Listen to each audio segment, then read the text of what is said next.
Luke chapter 6. One Sabbath, Jesus was passing through the grain fields, and his disciples began to pick the heads of grain, rub them in their hands, and eat them.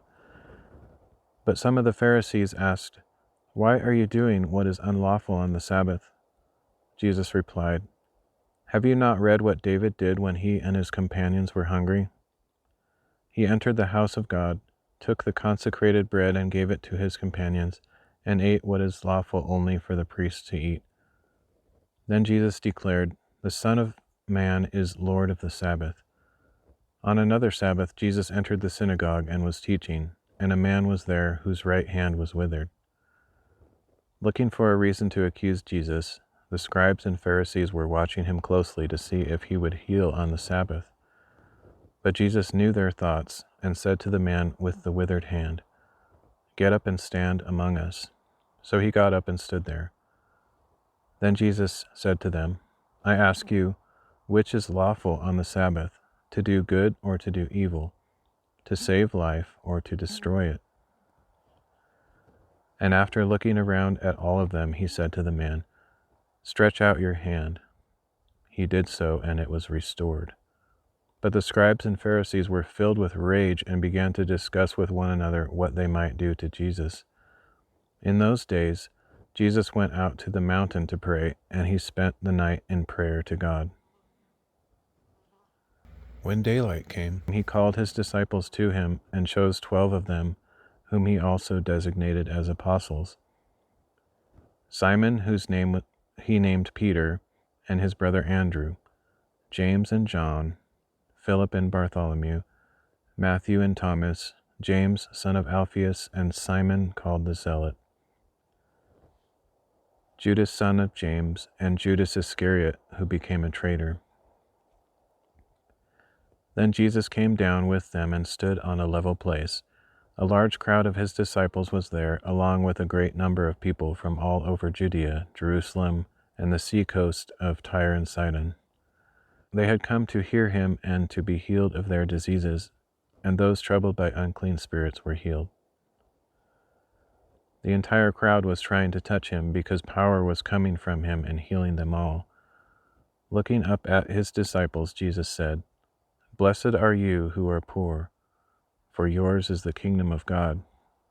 Blessed are you who hunger now, for you will be filled. Blessed are you who weep now, for you will laugh.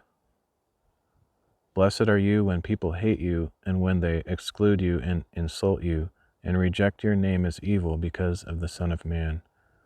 Rejoice in that day and leap for joy, because great is your reward in heaven. For their fathers treated the prophets in the same way. But woe to you who are rich, for you have already received your comfort. Woe to you who are well fed now, because you will hunger. Woe to you who laugh now, for you will mourn and weep.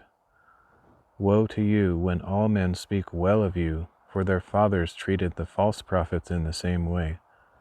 But to those of you who will listen, I say, love your enemies, do good to those who hate you. Bless those who curse you, pray for those who mistreat you. If someone strikes you on one cheek, turn to him the other also. And if someone takes your cloak, do not withhold your tunic as well.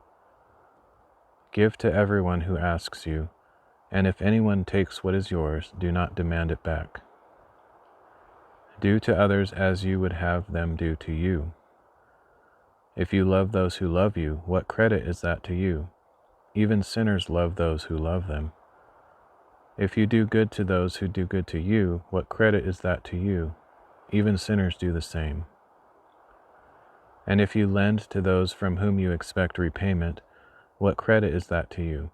Even sinners lend to sinners, expecting to be repaid in full. But love your enemies, do good to them, and lend to them expecting nothing in return. Then your reward will be great, and you will be sons of the Most High, for he is kind to the ungrateful and wicked. Be merciful, just as your Father is merciful. Do not judge, and you will not be judged. Do not condemn, and you will not be condemned. Forgive, and you will be forgiven.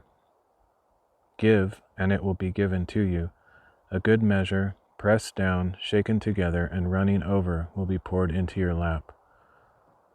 For with the measure you use, it will be measured back to you." Jesus also told them a parable. "Can a blind man lead a blind man? Will they not both fall into a pit?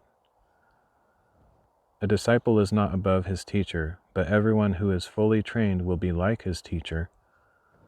Why do you look at the speck in your brother's eye, but fail to notice the beam in your own eye? How can you say, 'Brother, let me take the speck out of your eye,' while you yourself fail to see the beam in your own eye? You hypocrite! First take the beam out of your own eye, and then you will see clearly to remove the speck from your brother's eye. No good tree bears bad fruit, nor does a bad tree bear good fruit, for each tree is known by its own fruit. Indeed, figs are not gathered from thorn bushes, nor grapes from brambles. The good man brings good things out of the good treasure of his heart, and the evil man brings evil things out of the evil treasure of his heart. For out of the overflow of the heart the mouth speaks. Why do you call me Lord, Lord, but not do what I say? I will show you what he is like who comes to me and hears my words and acts on them. He is like a man building a house who dug down deep and laid his foundation on the rock. When the flood came, the torrent crashed against that house, but could not shake it because it was well built. But the one who hears my words and does not act on them is like a man who built his house on ground without a foundation. The torrent crashed against that house, and immediately it fell, and great was its destruction."